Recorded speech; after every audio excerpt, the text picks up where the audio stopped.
കൊടുക്കാതെ അവിടെ ഇരുന്നോളി. നിങ്ങൾ സക്കാത്തും കൊടുക്കണ്ട, കണക്കാക്കും വേണ്ട, ശമ്പളത്തിന് കൊടുക്കണ്ട, ഡോക്ടർ കൊടുക്കണ്ട, എഞ്ചിനീയർ കൊടുക്കണ്ട, വക്കീൽ കൊടുക്കണ്ട, മൗലിയും കൊടുക്കണ്ട, തങ്ങളും കൊടുക്കണ്ട, കച്ചവടക്കാരനും കൊടുക്കണ്ട, റബ്ബർ എസ്റ്റേറ്റും കൊടുക്കണ്ട, കുരുമുളകുകാരനും കൊടുക്കണ്ട, അടയ്ക്കക്കാരനും കൊടുക്കണ്ട, ആരും കൊടുക്കണ്ട, ഗൾഫുകാരും കൊടുക്കണ്ട, ഇരുന്നോളി കേട്ടോ. ഇവിടേക്കാണ് നമ്മുടെ പോക്ക്. ഇനി ഞാൻ പറഞ്ഞല്ലോ, ഈ ആയത്തിന്റെ അർത്ഥം കൂടി കേട്ടോളിയും. വലാ യേസബന്നല്ലദീന യബ്ഖലൂന ബിമാ ആതാഹുമുല്ലാഹു മിൻ ഫളിഹി, അല്ലാഹു അവന്റെ ഫളിലിൽ നിന്ന് നൽകിയ എന്ത് ഫളിലും ആവാം. ഇവിടെ സമ്പത്ത് മാത്രമല്ല ഉദ്ദേശം. ഈ ആയത്തിന്റെ താല്പര്യത്തിൽ അറിവ് വരും, ആരോഗ്യം വരും, സ്വാധീനം വരും, അധികാരം വരും, എല്ലാം വരും. നമുക്കിവിടെ സക്കാത്തിന്റെ കാര്യത്തിൽ സമ്പത്ത് മാത്രം എടുക്കുക. അവന്റെ അനുഗ്രഹത്തിൽ നിന്ന് നൽകിയതിൽ നിന്ന് പിശുക്ക് കാണിക്കുന്ന ആൾക്കാർ ഒരിക്കലും കരുതണ്ട. ഹുവ ഖൈറല്ലഹും, അത് അവർക്ക് ഗുണം പിടിക്കുന്ന കാര്യമെന്ന് കരുതണ്ട. ഇക്കുറി ഞാൻ സക്കാത്ത് കൊടുക്കാണ്ട് രക്ഷപ്പെട്ടു എന്ന് പറഞ്ഞ് സുഖിക്കണ്ട.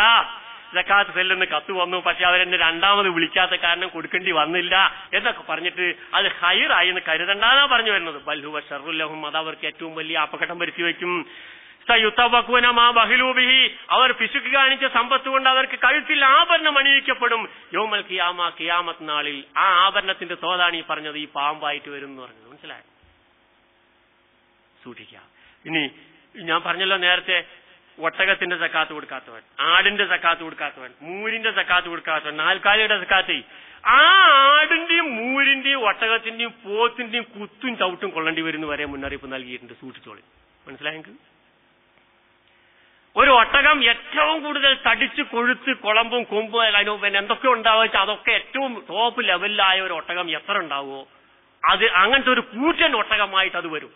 ഇവിടെ ഒട്ടക മുതലാളിയാണെങ്കിൽ, സക്കാത്ത് കൊടുക്കാത്ത ഒട്ടക മുതലാളി, ആ ഒട്ടകങ്ങൾ വന്നിട്ട് അതിന്റെ കുളമ്പുകൊണ്ട് ചാവുട്ടിയിട്ട് ഇവനെ ഇറപ്പാക്കുന്ന പറഞ്ഞത്. പരലോകത്തെ ഒട്ടകത്തിന്റെ സക്കാത്ത് കൊടുക്കാഞ്ഞാൽ, ആടിന്റെ കൊടുക്കാഞ്ഞാൽ, കൂറ്റൻ ആട ഏറ്റവും കൊഴുപ്പുള്ള ഒരു അവസ്ഥയിൽ ഒരു ആട് എങ്ങനെ ഉണ്ടാവുക, ആ ശക്തിയോടുകൂടി വന്നിട്ട് ഇവനെ കുത്തിയിട്ട് കൊമ്പോണ്ട് കുത്തുക, എന്ത് സുഖമായിരിക്കും. സൂര്യൻ ഇങ്ങനെ തലയ്ക്ക് മുകളിൽ നിൽക്കുക, എല്ലാ ജാതി ആൾക്കാരുടെ വയർപ്പും അതിലിങ്ങനെ ഞെരുവിൽ കൊണ്ട് ഇങ്ങനെ നിൽക്കുക, ആ കൂടി നരകം മുന്നിൽ ഇങ്ങനെ കാണുക. ആ നല്ല സുഖകരമായ സാഹചര്യത്തിൽ ഈ ആട് വന്നിട്ട് ഇങ്ങനെ ചവിട്ടിയിട്ടും കുത്തിയിട്ടും, ഞാനാണ് നിന്റെ സക്കാത്ത്, ഞാനാണ് നിന്റെ മുതൽ നിന്റെ സ്വത്ത് സക്കാത്ത് കൊടുക്കാത്തെന്നും പറഞ്ഞിട്ട് നമ്മളങ്ങനെ ഇടിച്ചിട്ടും കുത്തിയിട്ടും ആടുകളും പോത്തുകളും മൂരികളും ഒട്ടയങ്ങളും വരെ വരുമെന്ന് മഹാനായ റസൂലുള്ളാഹി സ്വല്ലല്ലാഹു അലൈഹി വസല്ലമ മുന്നറിയിപ്പ് നൽകിയിട്ടുണ്ട്. ഇത് ലഭിക്കാത്തതിന്റെ പേരിൽ പടച്ചവനെ ഞാൻ കൊടുത്തില്ല എന്ന് നാളെ മഹ്ശറിൽ ഈ എനിക്കോ ഈ കേട്ട നിങ്ങൾക്കോ ഇനി പറയാൻ സാധ്യമല്ല. മാത്രമല്ല, ഇവിടെ നിന്ന് ഇന്ന് കേട്ട ഈ സക്കാത്തിന്റെ പ്രാധാന്യം, ഇത് നൽകിയാലുള്ള മെച്ചം, വ്യക്തിപരമായ ഗുണം, ആത്മീയമായ വളർച്ച, സാമ്പത്തികമായ ശുദ്ധീകരണം, മാനസികമായ സംസ്കരണം, സമുദായത്തിന്റെ ഉയർച്ച, ഇസ്ലാമിന്റെ ഇസ്സത്ത്, എല്ലാം ഇവിടെ നടക്കുന്നതിന് വിഘാതമായി നമ്മൾ സക്കാത്ത് കൊടുക്കാത്തവനായി നടന്നു. അങ്ങനെ നടന്നാൽ ഉണ്ടാകാൻ പോകുന്ന ദുരിതപൂർണമായ അന്ത്യത്തെക്കുറിച്ച് ഇന്ന് നമ്മൾ മനസ്സിലാക്കി. ഇത് മനസ്സിലാക്കുക മാത്രമല്ല, നമ്മൾ അറിയുന്നിടത്തോളം നമ്മൾ ആൾക്കാരിലേക്ക് ഈ സന്ദേശം എത്തിക്കാൻ എനിക്കും നിങ്ങൾക്കും ബാധ്യതയുണ്ട്. സക്കാത്ത് ഗുരുതരമായ ഒരു പ്രശ്നമാണ്, അപകടം പിടിച്ചൊരു പ്രശ്നമാണ്.